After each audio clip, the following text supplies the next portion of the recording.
इस बीच अजित पवार की यादें रह गई सिर्फ, लेकिन एक सवाल जो सबके मन में कौंध रहा है कि आखिरकार एक डिप्टी सीएम का प्लेन कैसे क्रैश हो गया।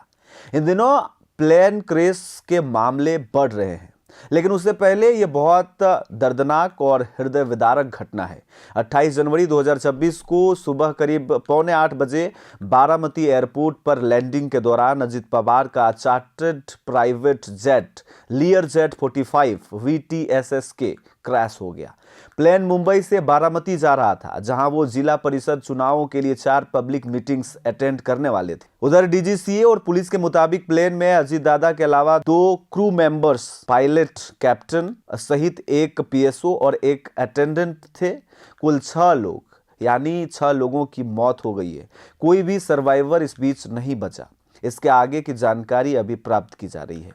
यह खबर पूरे देश में शोक वेव्स पैदा कर रही है। पीएम मोदी, सीएम देवेंद्र फडणवीस, शरद पवार परिवार सहित राहुल गांधी, प्रियंका गांधी, ममता बनर्जी, राष्ट्रपति द्रौपदी मुर्मू सब ने गहरी संवेदना जताई है।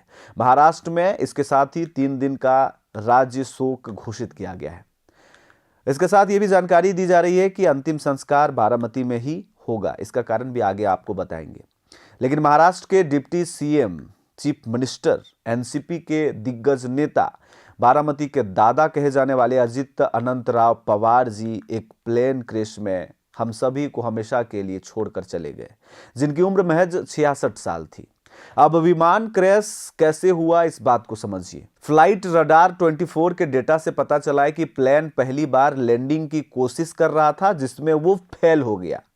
गो अराउंड के दौरान ही वो पहली बार ही फेल हो गया, फिर दूसरी अप्रोच में क्रैश हो गया। ऐसा तब होता है जब पहली अप्रोच में कुछ गड़बड़ी पाई जाती है, जैसे मिसअलाइनमेंट, स्पीड इशू या विजिबिलिटी प्रॉब्लम। इसके साथ ही पुणे बारामती इलाके में उस समय घना कोहरा छाया हुआ था, जिससे विजिबिलिटी बहुत कम थी। कुछ रिपोर्ट्स में इसे भी फैक्टर बताया जा रहा है, क्योंकि लैंडिंग के समय मौसम चुनौतीपूर्ण था। लेकिन अभी तक कोई रिपोर्ट पायलट की गलती पर नहीं इशारा कर रही है, क्योंकि लियर जेट 45 जैसे प्लेन में 2 पायलट मौजूद होते हैं।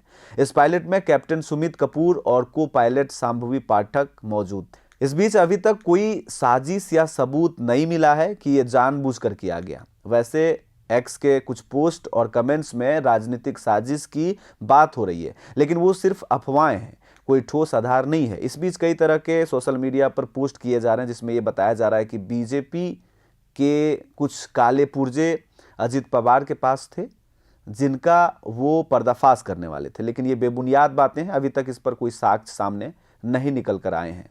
जांच में अगर ऐसी चीजें मिलती हैं तो इस पर सोचा जा सकता है। अब क्रैश के मैटर को संक्षेप में समझने की कोशिश करेंगे तो तकनीकी फेलियर, खराब विजिबिलिटी या कोहरा का कॉम्बिनेशन सबसे मजबूत लग रहा है, क्योंकि लैंडिंग के दौरान छोटी सी गड़बड़ी जैसे इंजन पावर लॉस या इंस्ट्रूमेंट एरर ये बड़े हादसे के कारण बन जाते हैं। वैसे अजित पवार का सफर बहुत इंस्पायरिंग था। 1959 में अहमदनगर के एक छोटे से गांव में जन्म होता है। पिता के मौत के बाद अजित पवार की पढ़ाई बीच में ही छूट जाती है, लेकिन राजनीतिक माहौल और राजनीतिक घराना का सपोर्ट से वो राजनीति में कदम रखते हैं, जहां बारामती को एक नया मुकाम भी मिल जाता है।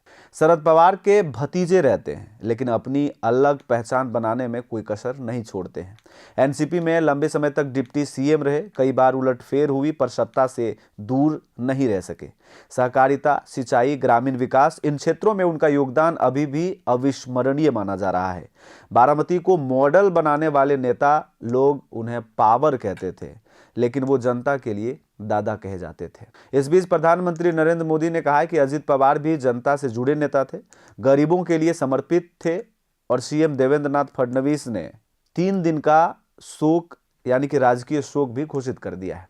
कुल मिलाकर इस विमान क्रैश के बाद भारत की राजनीति में एक बड़ा खालीपन देखा जा रहा है। एक दौर जो एक विमान क्रैश के साथ खत्म हो गया। लोग कह रहे हैं अजीत दादा आपकी कमी बहुत खलेगी बारामती, महाराष्ट्र और पूरे देश को। अब इस विषय पर आप क्या सोचते हैं, मुझे कमेंट जरूर करें। मेरा नाम है रवि भास्कर और आप देख रहे हैं ओंकार झारखंड। नमस्कार।